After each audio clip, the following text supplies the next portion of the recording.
اللہ تمہاری اولاد کے بارے میں تم کو ارشاد فرماتا ہے کہ ایک لڑکے کا حصہ 2 لڑکیوں کے حصے کے برابر ہے،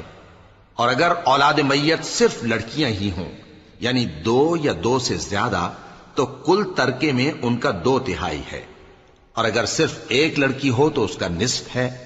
اور میت کے ماں باپ کا یعنی دونوں میں سے ہر ایک کا ترکے میں 6واں حصہ ہے، بشرطے کہ میت کی اولاد ہو،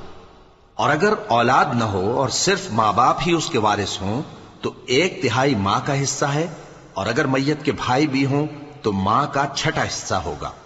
اور یہ تقسیم ترکہ میت کی وصیت کی تعمیل کے بعد جو اس نے کی ہو یا قرض کے ادا ہونے کے بعد جو اس کے ذمے ہو عمل میں آئے گی۔